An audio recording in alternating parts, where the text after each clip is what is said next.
What are your last 6 here? All right, 2020, I had Wolfwalkers, the cartoon saloon film there. Mhm. 2021 was Disney Pixar's Luca. 2022, Marcel the Shell with Shoes On. Okay. 2023, Hayao Miyazaki's The Boy and the Heron. 2024, The Wild Robot. And most recently for 2025, Little Amelie or The Character of Rain.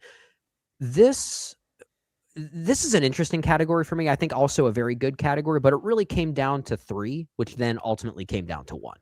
But the 3 that really stuck out for me were Wolfwalkers, Luca, and The Boy and the Heron. I think those are very, very special films. But for me, Luca is one of the most underappreciated movies of the past 20 years, I think, at this point. Yeah. This is top 3 Pixar for me. And when we did our best of the decade thus far, we were joined by the great Adam Kempenaar from Film Spotting. Yes. I had this movie in my top 5 favorite movies of the entire decade. That's how much I love this movie. I think this is genuinely something special. I really do. Yeah, I love Luca a lot as well. It was my winner for 2021 as well. So it's among this crop for me. 2020, I also had Wolfwalker, so we shared those first 2. But this is where you and I diverge. Following Luca, I have Guillermo del Toro's Pinocchio. Then I have Spider-Man Across the Spider-Verse, followed by The Wild Robot, which I feel similarly to you in how you described Luca. I think that's a bit underrated. I know Flo ended up winning the Oscar that year, and I don't have any issues with Flo winning that Oscar. It's a really great movie on its own terms as well. But The Wild Robot is one of my favorite DreamWorks movies, and that was in my top 10 of that year. I just simply think it was one of the best movies of that year, regardless of the medium. And then this last year, I ended up going with K-pop Demon Hunters. So I do really like this crop as well. This was a bit challenging for me as well because Luca, I'm not too far off from you. I have that in my top 5 as far as Pixar is concerned. I think Pinocchio is genuinely one of Del Toro's best movies. And I love that he's simply become a champion for animation. There was a great viral clip going around this last week where he stood up when K-pop Demon Hunters won and was trying to encourage other members to stand up and applaud. I love that. Maybe unsuccessfully, but he's still there championing animation. And I just love that. And then there's Across the Spider-Verse, which, man, so yeah, those 4, Wild Robot, Spider-Verse, Pinocchio, Luca, I don't even know where to begin to, that's a hard one. Select that. For me, that is real challenging. I'll make it easy for you. Just go with Luca. I really want to, but I want to pick the other 3 as well.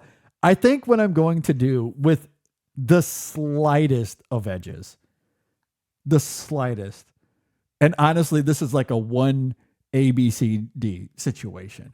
I can't even rank. You have a 4-sided die. A 4-sided die, exactly. I think I'm going to go with Spider-Man Across the Spider-Verse here. Okay, that's again fair. Ever so slightly, and I think it just simply comes down to the innovation of that movie. It is crazy, the animation styles, how they change to reflect the character's emotions. The score by Daniel Pemberton, which I think was one of the best scores of its year as well. I mean, just incredible. The character work, the voice acting in that film is just remarkable.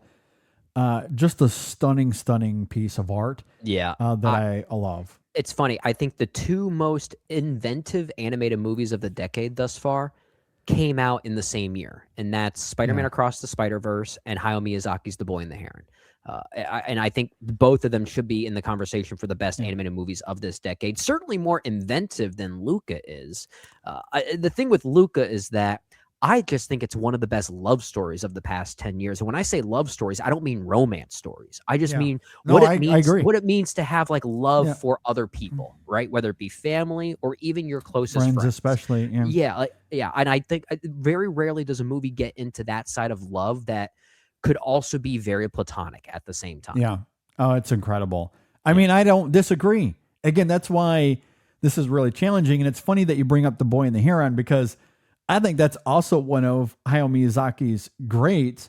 Yeah. And I would like, and again, that's what makes this fun and different from something like best of the decade so far. Because if we were doing best of the decade so far, that would be among my crop of nominees here.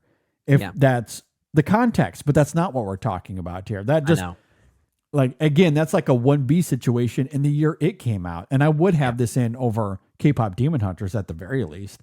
Sure. Yeah. I mean, that's hands down one of the best animated films of the year. It just came down to two stellar, incredible movies. And I don't recall if they both made my top 10, but they were very close. Across the Spider-Verse was in my 10. I think Boy and the Heron might have fell to like 11, but it was like right there. They were both right there. They were both in my 10. I do remember that. Yeah, very close. And look, it's been a few years. If I was to rearrange that top 10, that might even be the case for me. Yeah. And I love The Boy and the Heron as well. So it's good stuff. And again, going back to Kevin's question of the actual Oscar winners, that's probably my pick there, perhaps. Oh yeah, because that's all it has to compete against. Like many of our favorite animated movies of their respective years did not go on to win. Exactly. That's true. I'm trying to recall what the actual winners were. So yeah, The Boy and the Heron for sure. Yeah, absolutely. Would be my answer to Kevin's question. But yeah, of my winners, I think I'm going to go Spider-Verse here, but again, the slightest of margins for sure. It's some really good animated movies from this year, or this decade rather. Yeah.